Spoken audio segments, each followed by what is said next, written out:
Okay guys, अब आते हैं उन चीज़ों के ऊपर जो पेपर में बहुत ज़्यादा इंपॉर्टेंट है। यानी हम लोगों को सबसे बड़ा मसला क्या होता है कि हम लोग जब भी पास पेपर्स की स्टडी करते हैं तो हम लोगों को कुछ नई चीज़ें दिखती हैं, ऐसी चीज़ें जो हम लोगों को बुक्स में नहीं दिखती। मैंने क्या किया, मैंने अपने नोट्स के अंदर ऐसी ऐसी चीज़ें डाल दी जो आपके सिलेबस को लेट्स से 100% तो कंप्लीट नहीं करेंगे, लेकिन 95-98% वो सारी चीज़ें मिल जाएंगी जो पेपर के लिए नेसेसरी होती हैं। जिसमें से एक चीज़ अब ये क्वेश्चन है। इस थ्योरी को पढ़ने के बाद आइडिया हो जाएगा तुम लोगों को कि इन नोट्स में जो मैंने बनाए, बहुत टाइम लगा था मुझे इन नोट्स को बनाने में, बहुत सारी चीज़ें हैं जो शायद बुक्स में अवेलेबल ना। सो अगर किसी को ये नोट्स चाहिए वो मुझसे डायरेक्ट कॉन्टैक्ट कर सकता है, नॉट अ बिग डील। मैं उनको बता दूंगा किस तरीके से नोट एक्वायर किया जा सकता है। लेकिन मैं बता रहा हूँ, इनको रिव्यू करके यूट्यूब की वीडियोज़ देख के ही आप लोगों को आइडिया हो रहा होगा कि बहुत सारी चीज़ें जो बुक्स में अवेलेबल नहीं है। तो अब स्टार्ट करते हैं इसके ऊपर बात। तो गाइस, यहाँ पे हम लोग क्रिटिकल एंगल TIR के ऊपर बात करेंगे। TIR, क्रिटिकल एंगल और रिफ्रैक्शन के ऊपर बात करेंगे एक वाटर बबल के अंदर। यानी एक पानी का बबल है, वाटर बबल है, बाहर एयर है, सही है। हमारे पास ये डायग्राम पेपर में आ सकती है, इसकी रिवर्स भी आ सकती है, वो भी करवाऊंगा, सारी चीज़ें करवाऊंगा, स्टेप बाय स्टेप बस देखते रहें।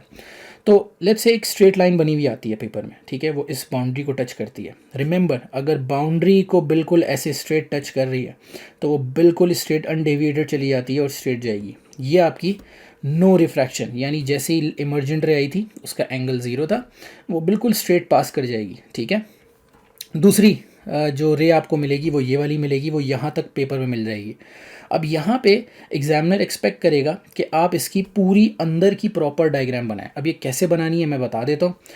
यहाँ बाहर है एयर, सही है, और अंदर है वाटर। इतना पता है कि जब भी हम लेस डेंस से मोर डेंस की तरफ जाते हैं तो रे ऑफ लाइट नॉर्मल की तरफ बेंड कर जाती है, सही है।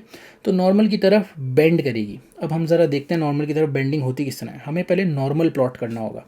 यहाँ तक हम रे ऑफ लाइट लेके आए, सही है। अब यहाँ पे हमें सबसे पहले एक स्ट्रेट लाइन खींचनी है जो बाउंड्री को ऐसे टच कर रही है, ठीक है। उस पे हम बनाएंगे अपना एक नॉर्मल, ठीक है। ये हमारी बिल्कुल एक स्ट्रेट लाइन नॉर्मल बन गया 90 डिग्री का। तो सबसे पहला स्टेप क्या है, ये लाइन बनाना जो मैंने बनाई है बाउंड्री की, ठीक है। 90 डिग्री की एक नॉर्मल बना दी। नॉर्मल बनाने के बाद हमें पता चला कि यहाँ पे नॉर्मल है, सही है। अब रे ऑफ लाइट को जाना चाहिए था ऐसे स्ट्रेट, जो मैंने टेक्निक बताई है, लेकिन क्योंकि वाटर में एंटर कर रहा है तो रिफ्रैक्शन होगी और टूवर्ड्स नॉर्मल बेंड करेगी।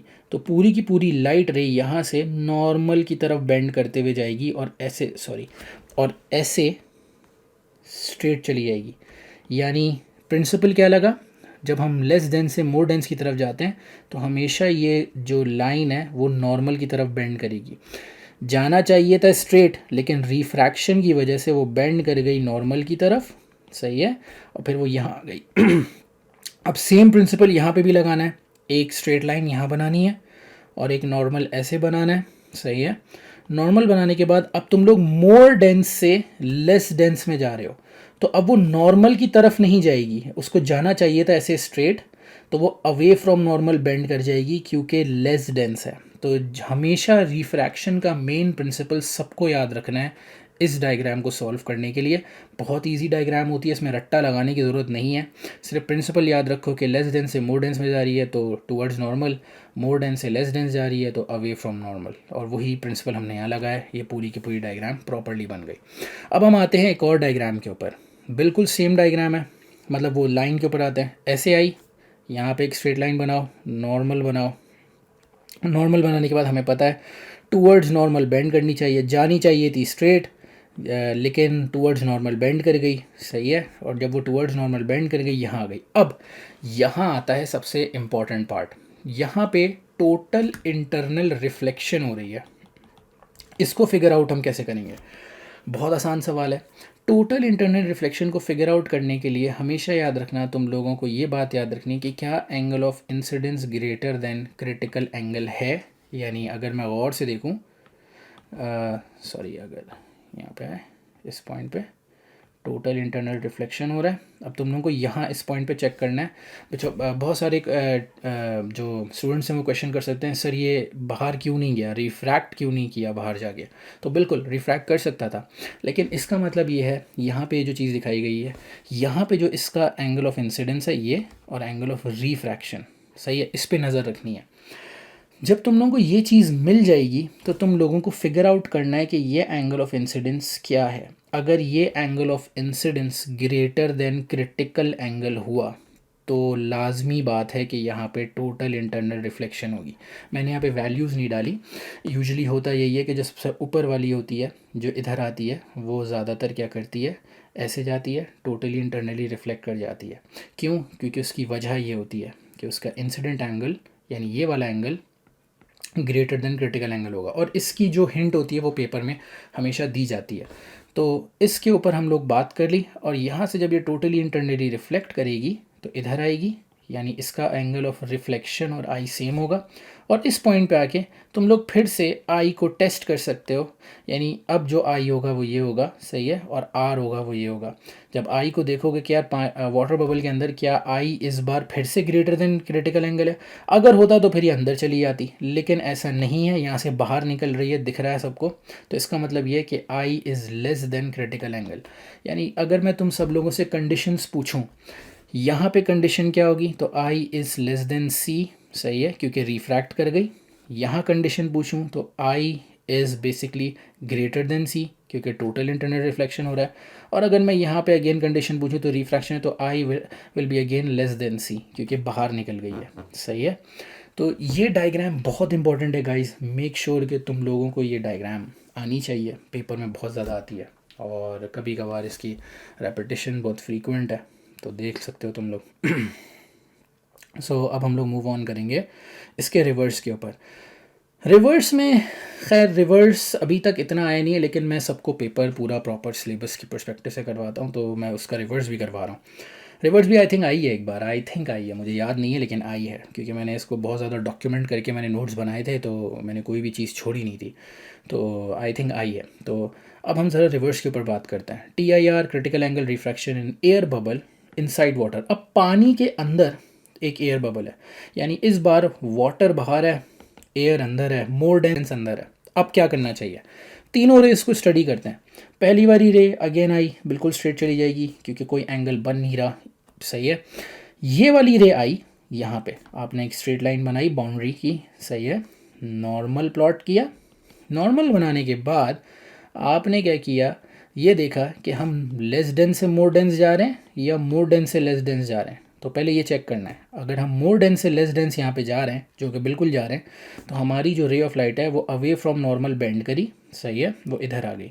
और फिर हमने यहाँ पे भी एक नॉर्मल प्लॉट करी स्ट्रेट लाइन, लेकिन ऐसे बाउंड्री बना के, और फिर यहाँ पे भी लेस डेंस से मोर डेंस जा रही है, तो अब वो टूवर्ड्स नॉर्मल बेंड कर जाएगी।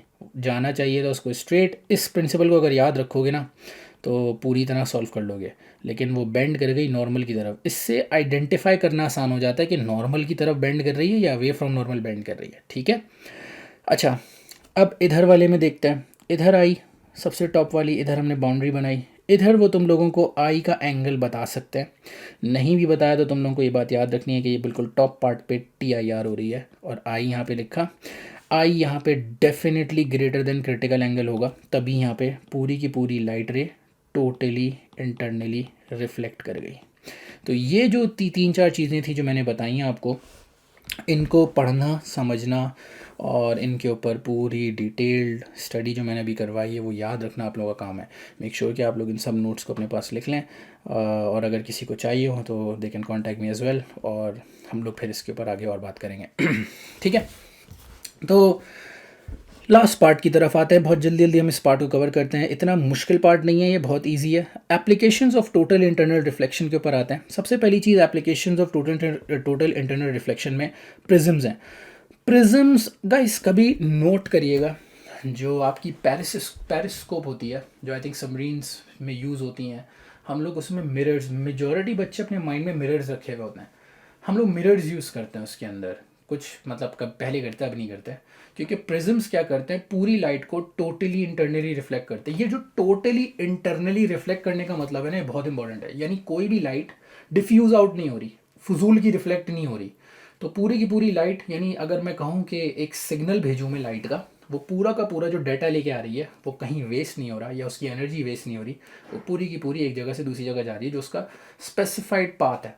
तो ये टोटल इंटरनल रिफ्लेक्शन की एक प्रॉपर्टी है। अब यहाँ पे प्रिज्म क्या करता है, प्रिज्म में टोटल इंटरनल रिफ्लेक्शन होती है, यानी पूरी की पूरी लाइट रे टोटली इंटरनली रिफ्लेक्ट हो सकती है, ये आप देख सकते हैं। अब इसका यूज़ क्या है, एप्लीकेशंस का मतलब है कि यूज़ क्या है इसका, इस पूरे फिनोमेना का। प्रिज्म्स तो कर सकते हैं, लेकिन कहाँ यूज़ करते हैं? प्रिज्म्स क्या करते हैं, हम लोग बहुत आसानी से यूज़ कर सकते हैं पेरिस्कोप्स के अंदर, बाइनोकुलर्स के अंदर और कैमरास के अंदर, ताकि लाइट रे बिल्कुल भी डिफ्यूज़ आउट ना हो।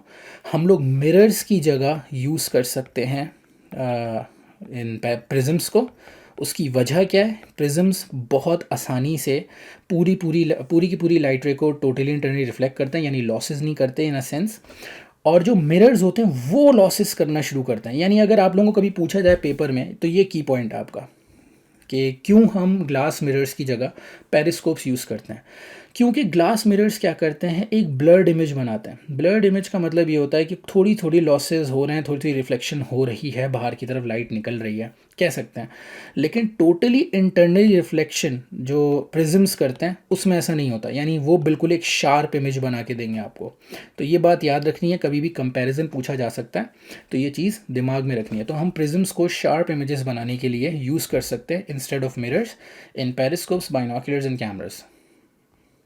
की पॉइंट मैंने यहाँ लिख दिया है, पढ़ना चाहें तो पढ़ सकते हैं, बता भी दिया है।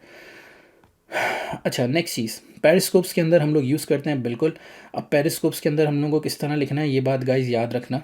दो तीन मैं चीज़ें बता देता हूँ। पहली चीज़, यहाँ पे लाइट रे को देख लो। लाइट रे का यहाँ पे बहुत बड़ा चक्कर है, इन्वर्टेड बनती है। यहाँ पे जो चीज़ तुम लोग देख रहे हो उसको ज़रा गौर से नोटिफाई करना है। तो यहाँ पे मैंने तुम लोगों के सामने एक लाइट रेज फ्रॉम ऑब्जेक्ट रखा, ठीक है, ये आया, इसको टच किया और ये ऊपर के पार्ट पे चला गया। ऐसे ही यहाँ से एक बॉटम पार्ट से आया, इसको टच किया और टोटली इंटरनली रिफ्लेक्ट कर गया। तो ये डायग्राम्स बनाने को पेपर में आ सकती हैं और इन सब से रिलेटेड क्वेश्चंस किए जा सकते हैं। तो ये डायग्राम्स याद रखना, ठीक है। यहाँ पे मैंने किसी के लिए सॉल्व किया होगा कोई question, so sorry for that. Binoculars इतना नहीं आते, तो I am not going to discuss binoculars. अगर रीड करना हो तो तुम लोग रीड कर सकते हो, लेकिन इतना नहीं आता बाइनोकुलर्स के ऊपर, so just leave it. Optic fibres सबसे ज़्यादा आते हैं, जिसमें क्लैडिंग व्लैडिंग के ऊपर बात की जाती है। बहुत इंपॉर्टेंट कंसेप्ट है ऑप्टिक फाइबर्स का। हम ऑप्टिक फाइबर्स को कहाँ यूज़ करते हैं, अगर गौर से देखा जाए तो ऑप्टिक फाइबर्स आजकल इंटरनेट में बहुत ज़्यादा यूज़ किए जाते हैं, क्योंकि वो टोटली इंटरनली रिफ्लेक्ट करते हैं पूरे सिग्नल को। यानी आपका जो इलेक्ट्रिकल सिग्नल होता है वो पूरा का पूरा कन्वर्ट हो जाता है किस में, लाइट सिग्नल में। यानी डाटा अब लाइट की स्पीड से ट्रैवल कर सकती है ऑप्टिक फाइबर के अंदर, इसलिए आपको इंटरनेट की अच्छी बैंडविड्थ मिलती है, स्पीड मिलती है। अब यहाँ पे क्या क्या चीज़ें पूछी जा सकती है, क्लैडिंग, पूरा स्ट्रक्चर पूछा जाएगा आप लोगों से ऑप्टिक फाइबर का, जो कि टोटल इंटरनल रिफ्लेक्शन से रिलेटेड है। अब इसमें क्या क्या चीज़ें पूछेंगी, पहले तो ऑप्टिक फाइबर्स की डेफिनेशन। ऑप्टिक फाइबर्स और light pipes are fine optically pure glass fibres through which light can be reflected to transmit images और data from one end to another. ये याद रखनी है बात। They usually have polished surfaces coated with a material of suitable refractive index so that there is no loss of light. बिल्कुल loss of light नहीं होना चाहिए, वरना डाटा तो गया। Last but not the least, optically lens dense cladding होती है। अब ये क्लैडिंग होती क्या है गाइस, याद रखनी है बात। हमारे ये पूरे स्ट्रक्चर के ऊपर स्टडी बहुत ज़रूरी है। एक प्लास्टिक कोटिंग है, अंदर क्लैडिंग हुई है, और क्लैडिंग के अंदर ये ग्लास का पाइप होता है, ये ऑप्टिक फाइबर होती है, जिसके अंदर बेसिकली लाइट ऐसे जा ट्रैवल करती है। लाइट यहाँ से बाहर निकल सकती है, लेकिन क्यों बाहर नहीं निकलती, बिकॉज ऑफ क्लैडिंग। ये आंसर है इसका कि हम क्लैडिंग क्यों लगाते हैं। Cladding has a low refractive index compound to the core of the fibre. याद रखना है, जब ये लेस डेंस क्लैडिंग होती है तो ये बाहर नहीं निकलती लाइट, पूरी की पूरी लाइट अंदर ही रिफ्लेक्ट बैक कर जाती है और अंदर ही ट्रैवल करती रहती है। तो ये तुम लोगों से पूछा जा सकता है कि भाई क्लैडिंग का पर्पस क्या और क्लैडिंग क्या करती है। तो क्लैडिंग पहले तो एक प्रोटेक्शन प्रोवाइड करती है, दूसरा ये सिग्नल को बाहर निकलने नहीं देती। क्यों, because of its low refractive index. बहुत इंपॉर्टेंट पार्ट है, उसको तुम कंपेयर करते हो कोर ऑफ द फाइबर से। तो बाहर लेस डेंस मीडियम की क्लैडिंग होती है और अंदर जो कोर होता है वो थोड़ा सा ज़्यादा डेंस होता है। अच्छा, एक और चीज़, तो इसके बाद एडवांटेजेस पूछे जाएंगे पेपर के अंदर। तो सबसे पहली एडवांटेज है ऑप्टिक फाइबर्स की, not easy to hack. Data निकाला नहीं जा सकता, बहुत मुश्किल है। यानी तार को काट के भी आप कुछ कर लें, कुछ नहीं हो सकता, बहुत मुश्किल है ये काम करना।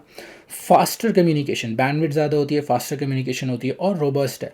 दे can carry more data and are more reliable. ये चीज़ें पेपर में पूछी जा सकती हैं क्लैडिंग के साथ साथ, तो ये सारी चीज़ें याद रखनी है। Fisheye view is not included any more, so leave it. आगे बढ़ते हैं। सो गाइस, एक सिंपल सा क्वेश्चन फॉर ऑप्टिक फाइबर्स। ये एक ऑप्टिक फाइबर का क्वेश्चन दिया है, इसमें पूरी प्लॉटिंग करनी है। अब यहाँ पे बच्चे क्या गलती करते हैं हम इसके ऊपर बात करते हैं, फिर हम लोग क्लास को एंड करते हैं। गाइस मेक श्योर कि तुम लोग नॉर्मल सही बनाओ, और जब ये वाली लाइन बना रहे हो कभी भी ये मत बना देना यूं यूं यूं यूं यूं यूं यूं करके। नहीं भाई, ये गलत होता है, एग्जामिनर तुम्हें इस पर 0 मार्क करेगा। क्यों गलत होता है? क्योंकि जब रे ऑफ लाइट ऐसे ट्रैवल करती है, यहाँ पे तुम लोग जब नॉर्मल बनाओगे तो टोटल इंटरनल रिफ्लेक्शन का रूल क्या है कि एंगल ऑफ इंसिडेंस बराबर होना चाहिए एंगल ऑफ रिफ्लेक्शन के। अगर ये दोनों एंगल बराबर नहीं हुए ना, तो तुम्हारी डायग्राम गलत कंसिडर की जाएगी। तो मेक श्योर कि हर पॉइंट पे तुम लोग आई और आर को सही से देखते रहो, यानी यहाँ पे यहाँ पे यहाँ पे यहाँ पे। फिर जैसे ही बनाओ, मैं तो खैर एक रफ स्केच बना रहा हूँ, यू गेट माई पॉइंट। तो ये इस तरीके से तुम लोगों को बनानी है। मेक श्योर कि तुम लोग नॉर्मल बना के इसको सही से प्लॉट करो, जैसे ये प्लॉट हुई हुई है। अब तुम लोग अगर गौर से देखो तो इसका आई और आर बराबर होगा, इसका आई और आर बराबर होगा, आई और आर इसका इसका इसका इसका, और फिर यहाँ से रिफ्रैक्शन हो जाएगी। तो ये सारी चीज़ें गाइज बहुत इंपॉर्टेंट थी। आज के टॉपिक में हमने टोटल इंटरनल रिफ्लेक्शन रिफ्रैक्शन के ऊपर बात करी। अब हमारा जो नेक्स्ट टॉपिक होगा वो लेंसेज होगा। हम इंशाल्लाह लेंसेज के ऊपर बात करेंगे। लेंसेज में भी बहुत सारी चीज़ें जो हम लोग को स्टडी करनी है। मेजॉरिटी कन्वेक्स और कॉन्केव एंड कॉन्वेक्स लेंस क्या होते हैं इसके ऊपर बात करेंगे। कन्वर्जिंग लेंस, डाइवर्जिंग इसका दूसरा नाम है, और इन्हीं के ऊपर हम डिटेल टॉक करेंगे हमारे नेक्स्ट वीडियो लेक्चर में। सो स्टे ट्यून्ड एंड अल्लाह हाफ़िज़।